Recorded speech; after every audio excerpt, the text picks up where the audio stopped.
Hello friends, मैं सचिन पांचाल आपका फिर से स्वागत करता हूं जीनियस एकेडमी पर। और मैं आपको पढ़ाने के लिए आया हूं आज साइंस चैप्टर नंबर फर्स्ट, रासायनिक अभिक्रियाएं एवं समीकरण, केमिकल रिएक्शन एंड इक्वेशंस। जैसा आपने पिछली क्लासेस के अंदर पढ़ा है कि मैंने आपको केमिकल चेंज, रासायनिक परिवर्तन, रासायनिक अभिक्रियाएं, केमिकल रिएक्शंस, संतुलित रासायनिक समीकरण, बैलेंस्ड केमिकल इक्वेशन, किण्वन, फर्मेंटेशन, श्वसन, रेस्पिरेशन, अभिकारक, उत्पाद, संयोजन अभिक्रियाएं आदि, ये सभी टॉपिक्स आपको पढ़ाए थे। और लास्ट जो टॉपिक हमारा कल था वो टॉपिक था हमारा अपचयन और उपचयन। तो उन दोनों को आज हम दोबारा से फिर पढ़ते हैं और आपको बताएंगे कि अपचयन और उपचयन क्या होता है। पहले मैंने आपको बताया था उपचयन तब होता है जब या तो ऑक्सीजन में वृद्धि हो या हाइड्रोजन में ह्रास हो। ह्रास यानी कमी, यानी घट जाना। दूसरी बात मैंने आपको बताई थी अपचयन यानी रिडक्शन, जिसके अंदर मैंने आपको कहा था या तो ऑक्सीजन घटे या फिर हाइड्रोजन बढ़े। तो आज उस डेफिनेशन का हमने इसलिए नाम लिया है क्योंकि जो हमारी नेक्स्ट डेफिनेशन है उपोपचयी अभिक्रिया यानी रेडॉक्स रिएक्शन, उसको इसमें हम ज़रूर ध्यान से पढ़ेंगे। तो उपोपचयी अभिक्रिया कौन सी होती हैं? उपोपचयी अभिक्रियाएं वो अभिक्रियाएं होती हैं जिन अभिक्रियाओं में ऑक्सीकरण यानी उपचयन, ऑक्सीकरण यानी उपचयन पहले भी आपको बताया था, यानी ऑक्सीडेशन और अपचयन एक साथ होता है, उन्हें बोलते हैं उपोपचयी अभिक्रियाएं यानी रेडॉक्स रिएक्शन। ओके बच्चों, तो उपोपचयी अभिक्रियाएं आप सिंपली कह सकते हो वो इक्वेशन जिनके अंदर ऑक्सीडेशन यानी उपचयन और रिडक्शन यानी अपचयन एक साथ होता है, उन्हें बोल देते हैं उपोपचयी अभिक्रियाएं यानी रेडॉक्स रिएक्शंस। उसके बाद बच्चों आती हमारी नेक्स्ट डेफिनेशन संक्षारण यानी कोरिजन। कोरिजन होता है जंग लगना। जैसे आपने लोहे को जंग लगा हुआ देखा होगा आपने, तो वो भी एक कोरिजन है। मतलब क्या होता है उसका? यानी किसी मेटल या कोई भी मेटेलिक सब्सटेंस है, यानी कोई धातु है या कोई धातु की कोई वस्तु है, यदि यदि पर्यावरण के प्रभाव से वो यदि कमज़ोर हो जाती है, कमज़ोर मीन्स टू से यदि उसके अंदर हरासमेंट होनी शुरू हो जाती है, ख़राब होनी शुरू हो जाती है, तो उस चीज़ को बोल देते हैं हम कोरिजन। ओके बच्चों, उसके बाद हमारी जो नेक्स्ट डेफिनेशन है रेंसिडिटी। रेंसिडिटी यानी विकृत गंधिता। विकृत गंधिता, देखिए इसका मतलब क्या होता है। कभी कभी आपने देखा होगा गर्मियों के समय आप दूध को बाहर रख देते हैं, तो कुछ समय के बाद क्या होता है, दोपहर तक वो दूध क्या होता है, फट जाता है। या कोई सब्जी आपने बना कर रखी, जो आपने क्या हुआ उसको कुछ समय के बाद देखा कि वो सब्जी क्या हो जाती है, ख़राब हो जाती है।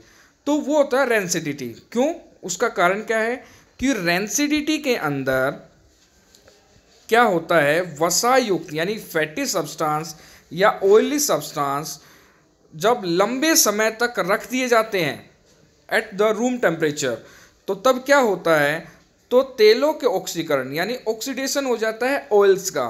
तो जिसके उनके स्वाद के अंदर या उनकी गंध यानी गंध को बोल सकते हो महक में परिवर्तन आ जाता है, तो उसे बोल देते हैं हम विकृत गंधिता। ओके बच्चों, अगली हमारे पास डेफिनेशन है, वो डेफिनेशन है तापीय अपघटन यानी थर्मल डीकम्पोजिशन। थर्मल डीकम्पोजिशन क्या कहलाती है बच्चों? पढ़ते हैं हमने पहले आपको बताया था डीकम्पोजिशन रिएक्शंस, तो डीकम्पोजिशन ही है ये, परंतु अब आपका डीकम्पोजिशन किस प्रकार से करना है, वो आपको करना है हीट से, ताप से। यानी जो अभिक्रिया, यानी जिस अभिक्रिया के अंदर जो उष्मा के कारण यानी हीट के कारण यदि हम क्या करवा पाए, डीकम्पोजिशन यानी अपघटन, यानी जब अपघटन को उष्मा के द्वारा करवाया जाए तो उसे बोल देते हैं हम तापीय अपघटन। इसका सिंपल सा एग्जांपल है जैसे कैल्शियम कार्बोनेट।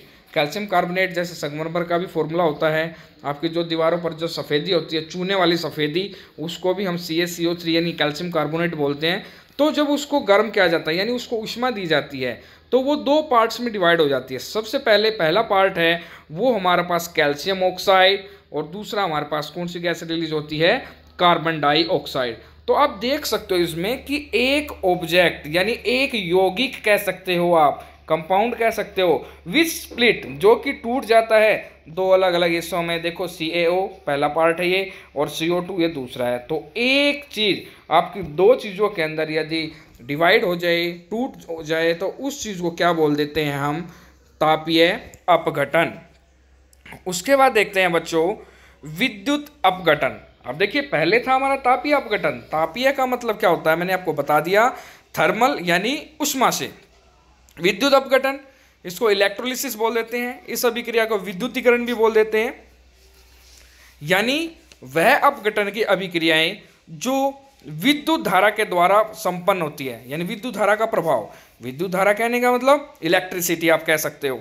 तो देखिए उसमें क्या होता है, उसका एक अच्छा सा एग्जांपल है आपका पानी। पानी यानी वाटर।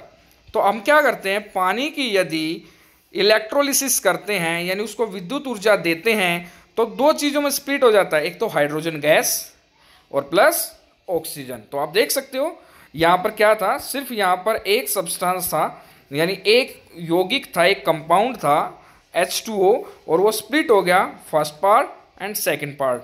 प्लस का मतलब है ये दो अलग अलग चीज़ों का निर्माण हुआ है, एक तो हाइड्रोजन गैस जो ब्रैकेट में G है उसका मतलब गैस होता है और ऑक्सीजन गैस का यहाँ पर क्या हुआ है, निर्माण हुआ है। ओके बच्चों, उसके बाद देखते हैं बच्चों अवक्षेपी अभिक्रियाएं यानी प्रेसिपिटेशन रिएक्शन। तो अवक्षेपी अभिक्रियाएं यानी प्रेसिपिटेशन रिएक्शन का मतलब आप समझिए क्या कहना चाहता हूं। तो देखिए अवक्षेपी अभिक्रिया यानी प्रेसिपिटेशन रिएक्शन का मतलब क्या होता है, जब दो विलयनों को मिलाया जाता है। सपोज कीजिए आपके पास विलयन का मतलब सॉल्यूशन, एक सॉल्यूशन ये है और एक सॉल्यूशन ये है, ठीक है। हमने उनको मिक्स किया, मिक्स करने के बाद एक सब्सटेंस बना उसके अंदर, वो है वाइट कलर का। कौन से कलर का है, वाइट कलर का सब्सटेंस बन गया। तो वाइट कलर का जो सब्सटेंस बनता है ना, उस सब्सटेंस को तो कहते हैं प्रेसिपिटेट यानी अवक्षेप, ठीक है। और जो अवक्षेप बनता है वो प्रोसेस जो है उस प्रोसेस को बोल देते हैं हम प्रेसिपिटेशन रिएक्शन। तो दोबारा सुन सकते हैं, जब दो विलयन यानी सॉल्यूशन को मिलाया जाता है एक सफ़ेद कलर का सब्सटेंस बनता है और जो सफ़ेद कलर का सब्सटेंस है वो पानी के अंदर नहीं घुल पाता, which is not soluble in water. पानी के अंदर वो सोल्यूबल नहीं है, घुलता नहीं है। और वो जो पार्ट नहीं घुलता है सफ़ेद कलर का, तो उसी चीज़ को क्या बोल देते हैं, अवक्षेप यानी प्रेसिपिटेट। उसके बाद देखते हैं बच्चों, ध्यान दीजिए, उसके बाद आ गए हमारे प्रतिऑक्सीकारक यानी एंटीऑक्सीडेंट्स। देखिए एंटीऑक्सीडेंट्स वो कहलाते हैं जो, देखो नाम से ही सजेस्ट है एंटीऑक्सीडेंट, यानी आपने सुना होगा वायरस, एंटीवायरस, वायरस को खत्म करने वाला एंटीवायरस। तो उसी प्रकार से ऑक्सीडेंट मीन्स ऑक्सीजन को खत्म करने वाला यानी एंटीऑक्सीडेंट। वे पदार्थ जो ऑक्सीकरण की क्रिया की दर को क्या कर देते हैं, कम कर देते हैं, उन्हें बोल देते हैं प्रतिऑक्सीकारक। ओके बच्चों, उसके बाद हमारी अगली डेफिनेशन है ऑक्सीकारक। ऑक्सीकारक कहने का मतलब क्या है, समझिए इसको कि ऑक्सीकारक यानी ऑक्सीडाइजिंग एजेंट। अब देखो ऑक्सीकरण कौन करता है यानी ऑक्सीकारक कौन है, ऑक्सीकारक वे हैं जो ऑक्सीकरण की क्रिया करते हैं, यानी वे पदार्थ यानी वो सब्सटेंस जो क्या करते हैं, ऑक्सीकरण की क्रिया करते हैं। देखो जिसने ऑक्सीकरण करना, सपोज करो किसी चीज़ के पास ऑक्सीजन है, ठीक है, उसको ऑक्सीकरण करना है, यानी ऑक्सीकरण करना यानी किसी को ऑक्सीजन देना, यानी ऑक्सीजन किसी ने दी है।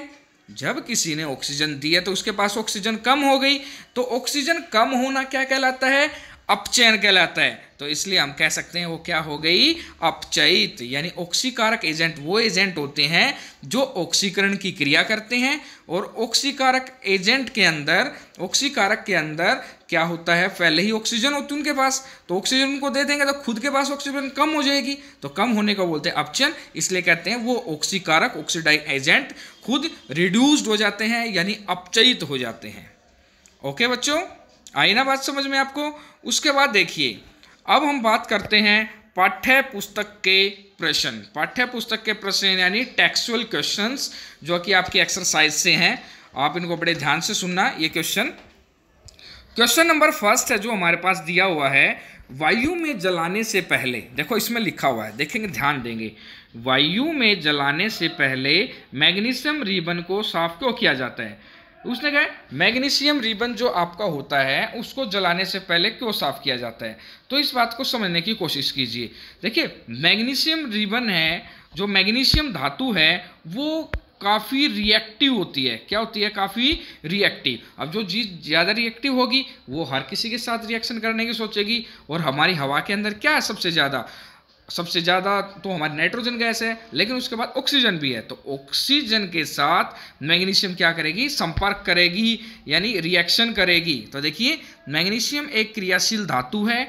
जब यह वायु के संपर्क में आती है तो वह वायु में उपस्थित, यानी वायु में क्या उपस्थित? O2 यानी ऑक्सीजन के साथ क्रिया कर लेती है, और इसलिए इसकी सतह पर सामान्यतः मैग्नीशियम की एक परत चढ़ जाती है।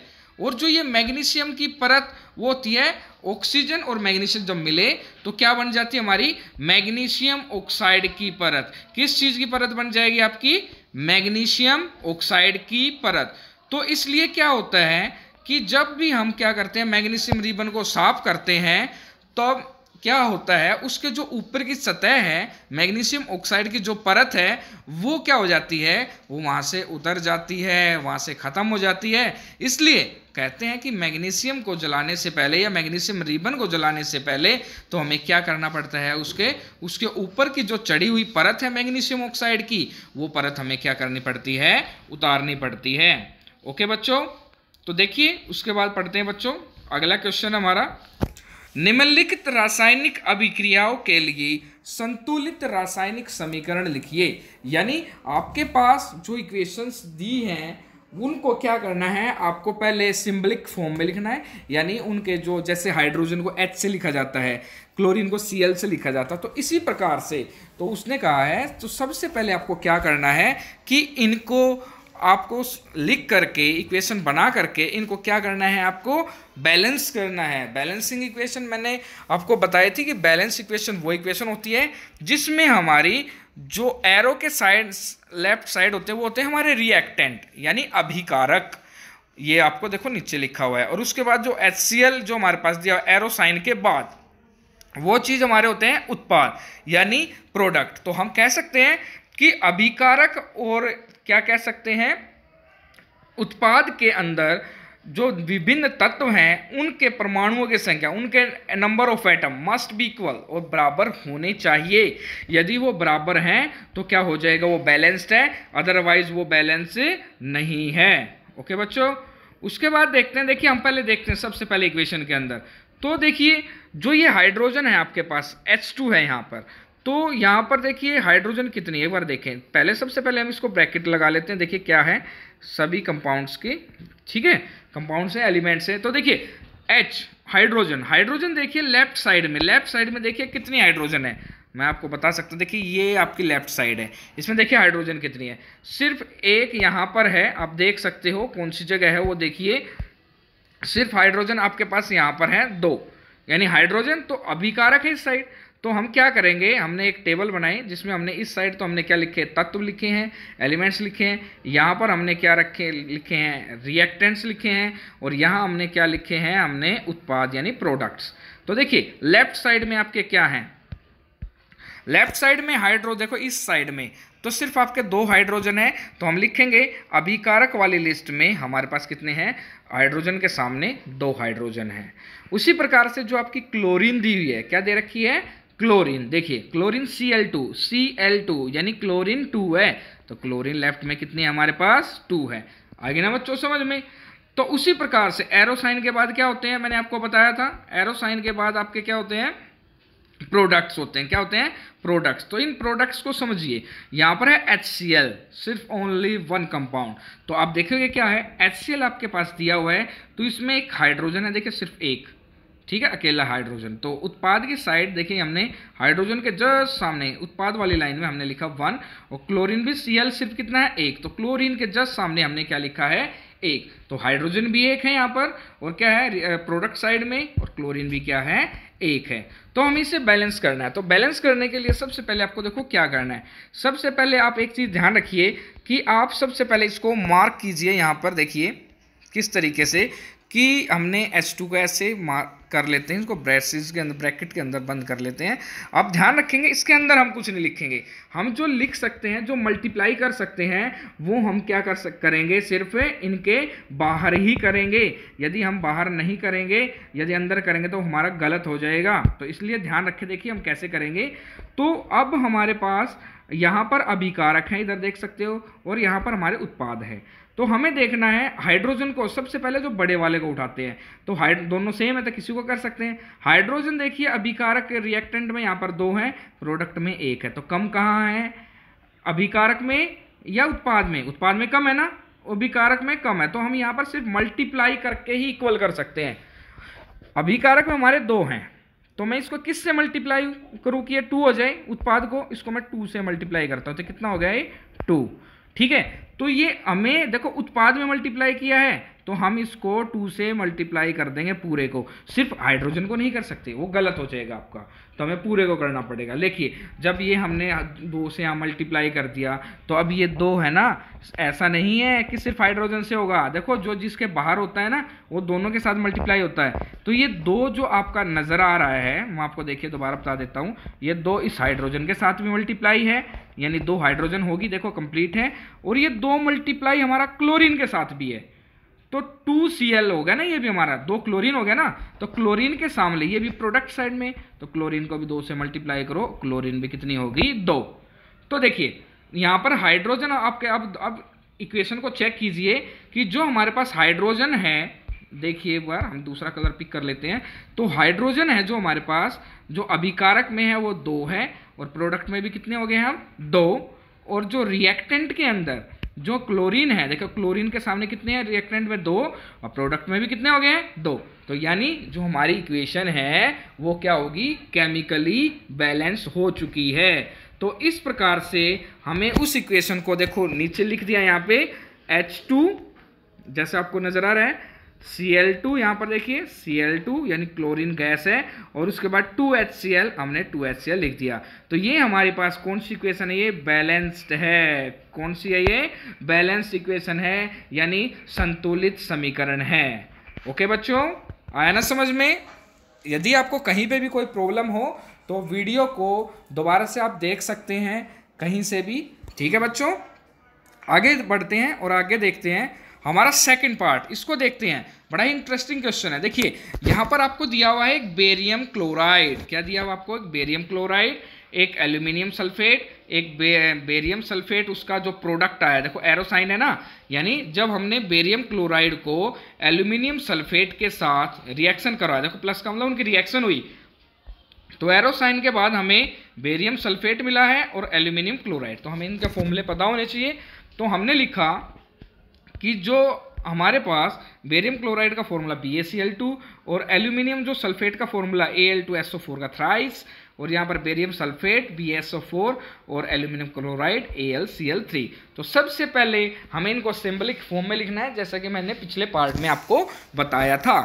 तो देखिए सबसे पहले अब आपको क्या करना है, एक टेबल बनानी है। मैंने आपको बताया था लेफ्ट साइड में आपके एलिमेंट्स यानी तत्व, यहाँ पर जो बीच वाली पोर्शन उसके अंदर आपको रिएक्टेंट यानी अभिकारक, और उसके बाद आपको क्या लेने हैं, आपको उत्पाद, यानी सबसे पहले तत्व, बीच में अभिकारक यानी रिएक्टेंट, उसके बाद उत्पाद यानी प्रोडक्ट। तो देखिए उसको शुरू करते हैं। तो सबसे पहला जो हमारा तरीका था, मैंने आपको बताया था, सबसे पहले क्या करना है, सबसे पहले आपको करना है कि रिएक्टेंट और प्रोडक्ट साइड में, यानी रिएक्टेंट और प्रोडक्ट साइड में कितने आपके पास एलिमेंट्स हैं और उनके एटम्स यानी परमाणु कितने हैं उनको लिखना है।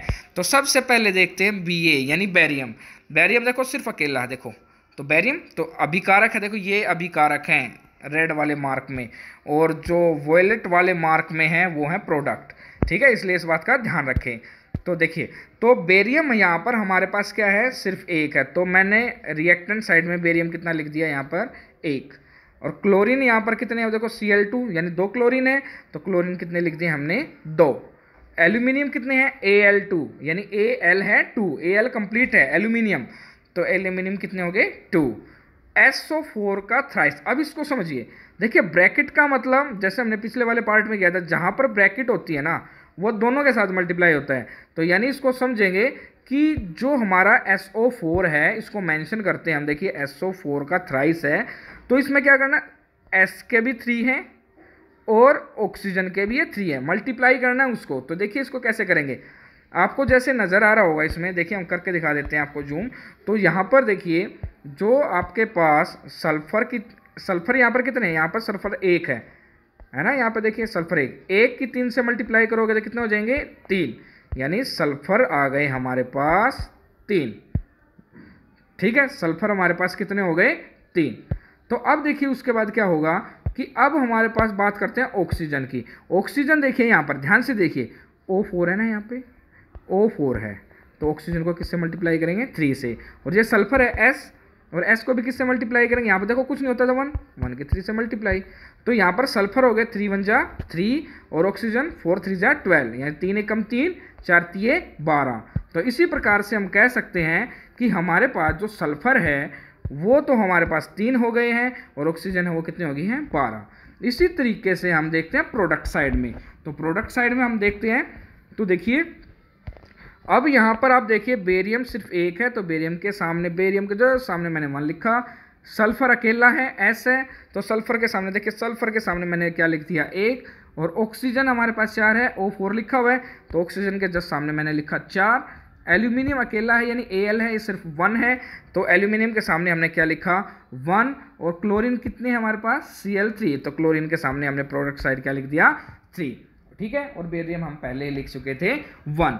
तो मैंने आपको सबसे पहले क्या कहा था, मैंने आपको कहा था कि आपको सबसे पहले आपको देखना है कि सबसे बड़ी वैल्यू क्या है। आप देखोगे सबसे पहले यहाँ पर 12 है ऑक्सीजन में, तो ऑक्सीजन में 12 है, तो इधर यानी प्रोडक्ट में भी देख सकते हो, रिएक्टेंट में सबसे ज़्यादा 12 है, तो आप उसके सामने भी देखिए, यानी रिएक्टेंट है तो प्रोडक्ट में देखिए, प्रोडक्ट है तो रिएक्टेंट में, यहाँ पर 12 यहाँ पर 4, दोनों को इक्वल करना है। मैंने आपको कहा प्लस नहीं कर सकते, माइनस नहीं कर सकते, आपको सिर्फ मल्टीप्लाई करना है।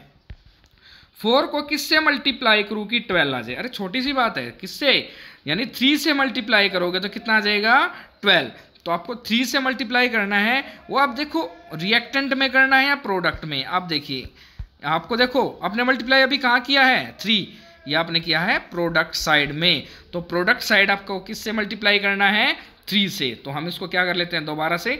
तो देखिए हम इसको क्या करेंगे, प्रोडक्ट को जहाँ पर भी आपका क्या है ऑक्सीजन है उसको किससे मल्टीप्लाई करेंगे, मल्टीप्लाई बाई 3, तो ये हो गया 12।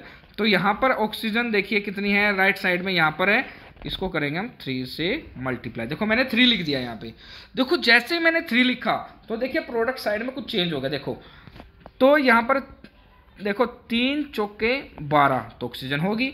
बेरियम कितना हो गया 3 की 1, यहाँ पर 1 है तो 3 भी है, तो यहाँ पर बेरियम हो गए हमारे पास 3 हो गए यहाँ पे। ठीक है, यानी टोटल हमारे पास बेरियम कितने हो गए 3।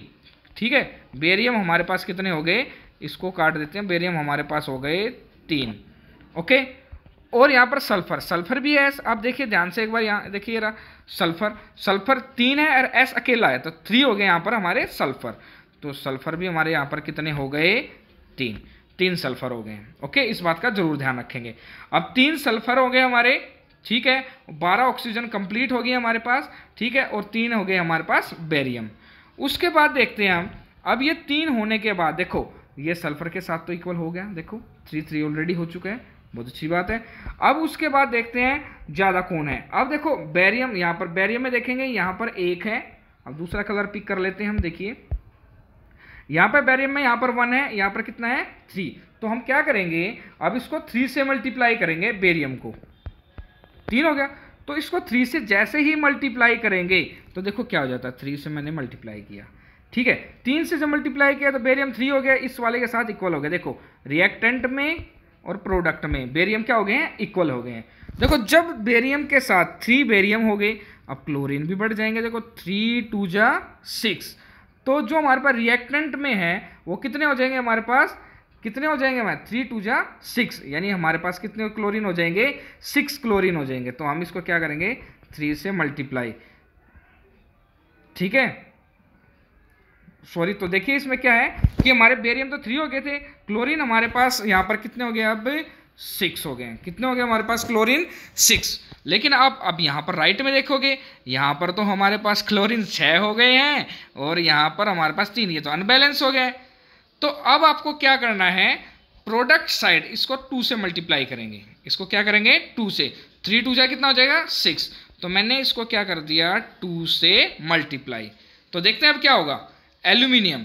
तो देखिए 2 से मल्टीप्लाई करते ही क्लोरीन के तो हो गए 6, 2 3 जा 6, बिल्कुल इक्वल है।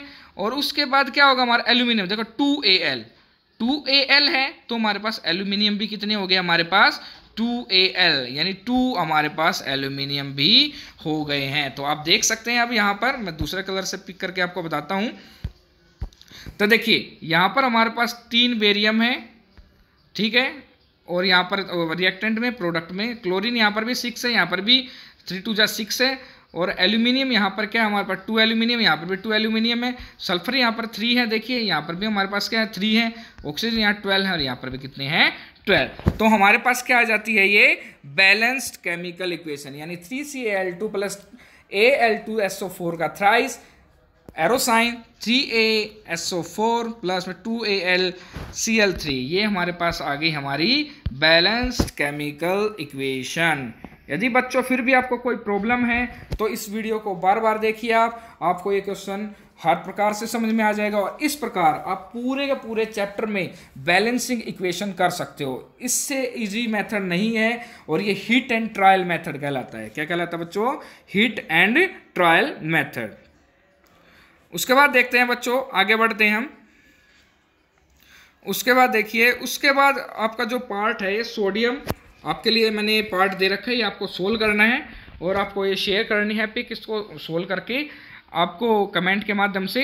सोडियम यहाँ पर आपको दिया और मैंने आपको उसका सिंबल लिख दिया। Na होता है जल यानी वाटर, H2 होता है, सोडियम होता है NaOH और सोडियम हाइड्रोक्साइड होता है, सॉरी NaOS सोडियम हाइड्रोक्साइड, और जो हाइड्रोजन गैस का निर्माण हुआ है वो है H2। तो आपको इसको सोल्व करना है और सोल्व करके मुझे आप सेंड करेंगे, आई विल चेक।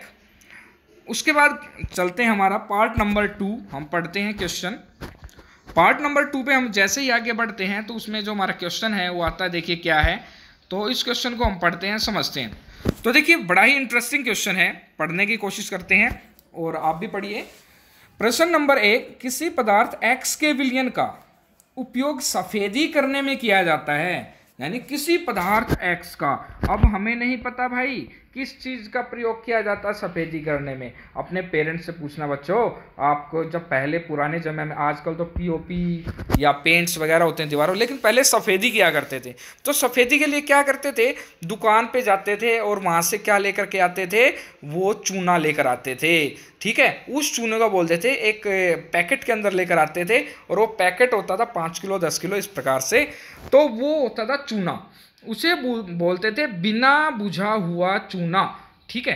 तो इसलिए हमने वहाँ पर लिख दिया, देखिए यहाँ पर आपके लिए मैं आपको यहाँ पर बता रहा हूँ कि जो X पदार्थ है वो है बिना बुझा हुआ चूना, यानी कैल्शियम ऑक्साइड CaO, ठीक है। तो कोई आपसे पूछे बेटा सफ़ेदी करते हैं तो उसमें जो मिलाते हैं पानी में क्या मिलाते हैं, तो आप ये करना है सर उसमें कैल्शियम ऑक्साइड मिलाते हैं, ठीक है। उसको बिना बुझा हुआ चूना बोलते हैं। बिना बुझा हुआ क्यों बोलते हैं, जब उसको पानी में मिलाते हैं ना तो वो बुझा हुआ चूना कहलाता है। आप सोचोगे सर कैसा हुआ, क्या उसमें आग थोड़ी ना जल रही है कि वो बुझा हुआ है या बिना बुझा हुआ है।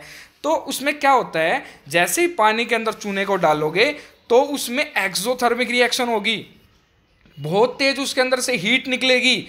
तो हीट निकलने के बाद जो ठंडा हो जाएगा, इसलिए उसको बोलते हैं बुझा हुआ चूना। तो हमारा जो फर्स्ट पार्ट हो गया है, और जो इसका क्या है रासायनिक नाम है, केमिकल नेम है इसका क्या है, वो कैल्शियम ऑक्साइड। तो इसका सेकंड पार्ट पढ़ते हैं बच्चों, एक बार ध्यान दीजिए। पदार्थ X, उसने कहा है जो आपके पास पदार्थ X है वो जल के साथ अभिक्रिया लिखिए। जल के साथ अभिक्रिया लिखने का मतलब क्या है, अब देखो मैंने कहा था शॉप से दुकान से क्या लेकर आए थे, कैल्शियम ऑक्साइड। तो CaO का आपको किसके साथ रिएक्शन करवा के दिखानी है, जल के साथ, कैल्शियम ऑक्साइड प्लस वाटर, तो आपका क्या बनता है वो कैल्शियम हाइड्रोक्साइड। क्या बनता है बच्चों, कैल्शियम हाइड्रोक्साइड। तो इसलिए हम कह सकते हैं कि ये क्या बना हमारे पास, कैल्शियम हाइड्रोक्साइड। तो यानी जब आप सफ़ेदी को, जो सफ़ेदी बोलते हो, तो वो जो चूना है आप दुकान से लेकर आते हो बिना बुझा हुआ चूना, उसको पानी में घोल देते हो। घोलने के बाद उसमें हीट एनर्जी निकल जाती है और निकलने के बाद क्या होगा कि वो ठंडा हो जाएगा, तो वो बन जाता है बुझा हुआ चूना, यानी कैल्शियम हाइड्रोक्साइड। ठीक है बच्चों, तो इसलिए इसी प्रकार से आप आज की आपकी क्लास समाप्त होती है। और ध्यान रखें, अपने घरों में रहें और इसी प्रकार से आप अपने आप को सुरक्षित कर सकते हैं, अपने परिवार को सुरक्षित कर सकते हैं। तो जैसे भी आप किसी भी व्यक्ति के संपर्क में आओगे तो आपको क्या है, कोरोना की महामारी के उस चंगुल में आप फंस सकते हो। जैसे आपने देखा होगा कल की ही न्यूज़ के अंदर, परसों की न्यूज़ सॉरी, कि उसमें क्या हुआ कि एक ही परिवार के 31 लोगों को कोरोना हुआ। तो इसलिए तो इस बात का ज़रूर ध्यान रखें, क्योंकि सोशल डिस्टेंसिंग बनाए रखें। मैं ज़्यादा नहीं बोलूँगा, तो बाकी आप सभी समझदार हैं। Thank you so much video देखने के लिए, और आगे की वीडियो के लिए इस चैनल को लाइक शेयर एंड सब्सक्राइब ज़रूर करें और बेल आइकन ज़रूर दबाएँ। जय हिंद, जय भारत।